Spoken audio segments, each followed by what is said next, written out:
विज्ञान, विज्ञान से नाम रूप, नाम रूप से आयतन, आयतन से स्पर्श, स्पर्श से वेदना, वेदना से तृष्णा, तृष्णा से उपादान, उपादान से भव, भव से जरा, जरा से मरण।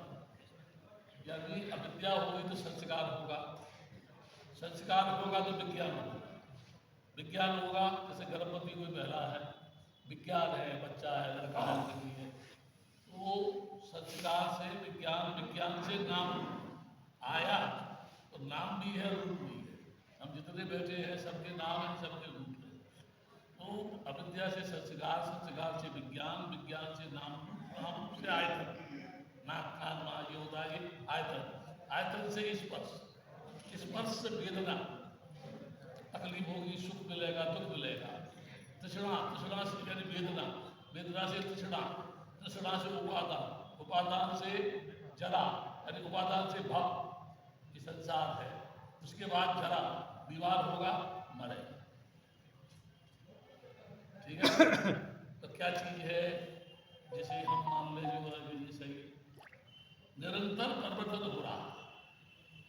ये जो 24 पगड़ी है इसके अंदर जो है तिरंगे के अंदर जो बाबा साहब ने बताया, इसमें 12 अनुलोम 12 पटलोम, विज्ञान में 12 अनुलोम 12 पटलोम। एक है राइट क्लॉक पास, अविद्या संस्कार विज्ञान नाम रूप आयतन स्पर्श वेदना तृष्णा भव उपादान जरा मरण शोक।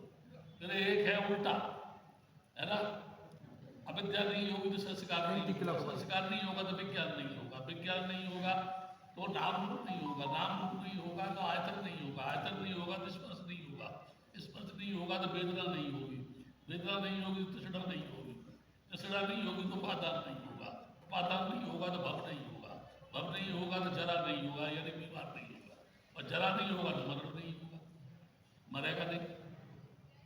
फिर शोक बनाते हैं, बनाते कि नहीं बनाते हैं। इसीलिए बुद्ध कहता है संस्कार परिवर्तनशील है। भूत को हम भूलें, आप दुनिया में क्या है, हम भूत के गीत गाते हैं सब। मैं एक बात कहता हूँ अम्बेडकरवादी लोगों से, सब बाबा साहब के गीत गाते हैं, गाते कि नहीं गाते हैं? बाबा साहब ने ये किया, बाबा साहब ने ये किया, बाबा साहब ने ये किया। एक ये बात है। दूसरी क्या है, आपको ये करना चाहिए, आपको ये करना चाहिए, आपको ये करना चाहिए, आपको ये करना चाहिए, यही कहते हैं।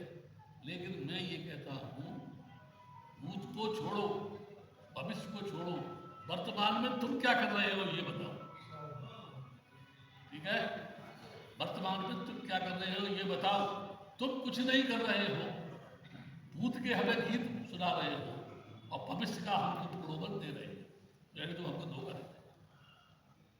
ठीक है, बाबा साहब ने शिक्षा के ऊपर जोर क्यों दिया, ये समझने की चीज है, दिमाग से समझना मैं क्या कह रहा हूँ। क्यों बोला शिक्षा जरूरी है? उनके दिमाग में ये था कि मैं अच्छा भला इंसान हूँ, फिर मुझसे ये जात पात क्यों, मेरे से घृणा क्यों, मेरे में क्या कमी है, मैंने क्या ऐसा किया है, मेरे खाने के टिकट को बैठ देती है, स्कूल में सबसे पीछे बैठने देते हैं, पानी भी मुझे बाद में पीने देते हैं, तो इसका कोई न कोई कारण तो हो। अब उन्होंने देखा कि शास्त्रों में लिखा है, मनुस्मृति में लिखा है, पुराणों में लिखा है, उसमें लिखा है, तो उनके दिमाग में आया education is compulsory for the research of future. Education जो है, और एक हम ये कह सकते हैं education is the mirror of human life, ये भी कह सकते हैं हम। तो एजुकेशन जरूरी क्यों है कि जितना हम पढ़ेंगे उतनी ही हमको जानकारी है। क्यों बाबा साहब ने झटके अंदर मनुस्मृति जलाया, एक भी तो नहीं बोला कोई उनके सामने। क्यों उन्होंने ये कहा कि रामकृष्ण जी जो एक पहेली है, कल्पना, इस कल्पना के पीछे सारे लोग दौड़ रहे हैं। प्राण प्रतिष्ठा, पत्थर में प्राण प्रतिष्ठा हो सकती है क्या? पागल हो रहे सब।